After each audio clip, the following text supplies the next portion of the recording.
നിങ്ങൾ വിചാരിക്കും ഇതെന്താ ഇന്ന് കുറച്ച് പഞ്ചസാരയായിട്ട് പറഞ്ഞു തരാം കേട്ടോ. ആദ്യം തന്നെ ഒരു പാത്രം അടുപ്പിൽ വെച്ചിട്ടുണ്ട്. പക്ഷേ ഇങ്ങനെ പാത്രം ചെറുതായിട്ട് പാളിയിട്ടുണ്ട്. ഈ ഒരു ഇഞ്ചക്ഷൻ കുക്കറിൽ ഇത് പിടിക്കുന്നില്ല. അപ്പോൾ നമ്മളിത് മാറ്റാൻ പോവുകയാണെ അടുപ്പിൽ നിന്ന്. അപ്പോൾ ഇത് മാറ്റിയിട്ടുണ്ട്. അപ്പോൾ പഞ്ചസാര നമുക്കൊന്ന് കാരമലൈസ് ചെയ്തെടുക്കാൻ വേണ്ടിയിട്ടാണ് ഇപ്പോൾ ഇത് വെച്ച് കൊടുത്തിട്ടുള്ളത്. പിന്നെ നമുക്ക് വേണ്ടത് കുറച്ച് ഡ്രൈ ഫ്രൂട്ട്സ് ആണ്. അപ്പോൾ ഇത് കണ്ടപ്പോൾ തന്നെ നിങ്ങൾക്ക് മനസ്സിലായിട്ടുണ്ട് റെസിപ്പി എന്താണെന്ന്. അപ്പോൾ ഇന്നത്തെ നമ്മുടെ റെസിപ്പി പിന്നെ പ്ലം കേക്കിൻ്റെ ഡ്രൈ ഫ്രൂട്ട്സ് എങ്ങനെ നമുക്ക് സോക്ക് ചെയ്തെടുക്കുക എന്നുള്ളതാണ്. അതും ഈസി ആയിട്ട്. ഇത് 2 പാർട്ടായിട്ടാണ് ഞാൻ അപ്ലോഡ് ചെയ്യുന്നത്.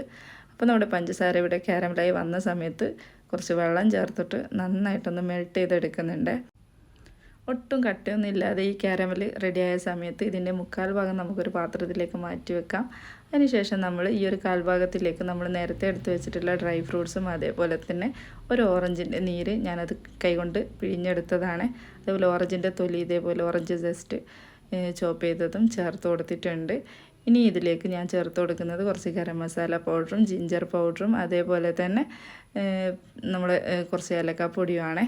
അതിനുശേഷം ഞാനിതിലേക്ക് മിക്സഡ് ഫ്രൂട്ട് ജാമാണ് ചേർത്ത് കൊടുക്കുന്നത്. ഒരു 3 ടേബിൾ സ്പൂൺ ചേർത്ത് കൊടുക്കുന്നുണ്ട്. ഇനി ഇതിലേക്ക് കുറച്ച് ഹണിയും കൂടി ചേർത്ത് കഴിയുമ്പോൾ നമ്മുടെ സംഭവം ഇവിടെ റെഡി ആയിട്ടുണ്ട്. ഇനി ഇതെല്ലാം കൂടി നന്നായിട്ട് തിളച്ച് മിക്സായി സോക്കായിട്ടുണ്ട്. ഇനി ഇതൊന്ന് കൂൾ ഡൗൺ ചെയ്യാൻ വേണ്ടിയിട്ട് മാറ്റി വെക്കുക. അതിനുശേഷം നമുക്ക് ബാക്കി പരിപാടിയിലേക്ക് കിടക്കാം. എല്ലാം കൂടി ഒരു വീഡിയോയിൽ ഞാൻ ഒരു മിനിറ്റിൽ ഉൾക്കൊള്ളിക്കാൻ പറ്റാത്തതുകൊണ്ട് പാർട്ട് 2 കേക്കുമായിട്ട് വരാം കേട്ടോ. അപ്പോൾ നമ്മുടെ കയ്യിലും കിട്ടിയിട്ടുണ്ട് നമ്മുടെ ഇപ്പോഴത്തെ ട്രെൻഡിങ് ഐറ്റം ആയിട്ടുള്ള ലബൂബു. ഇതിൻ്റെ ഒരു മിസ്റ്ററി എന്താണെന്ന് പറഞ്ഞു കഴിഞ്ഞാൽ ഇതിൻ്റെ അകത്തുള്ള കളർ എന്താണെന്നുള്ളതാണ് ഇതിൻ്റെ ഒരു ക്യൂരിയോസിറ്റി. അപ്പോൾ നമ്മളിത് പൊട്ടിച്ച് നോക്കിയ സമയത്ത് നമുക്ക് കിട്ടിയിട്ടുള്ളത് ഒരു ബ്രൗൺ കളർ ലബൂബു ആണ്. അപ്പോൾ ഇതിൻ്റെ ചരിത്രമോ കാര്യങ്ങളോ ഡീറ്റെയിൽസൊക്കെ അറിയുന്നവരൊന്ന് കമൻറ്റ് ചെയ്യണേ.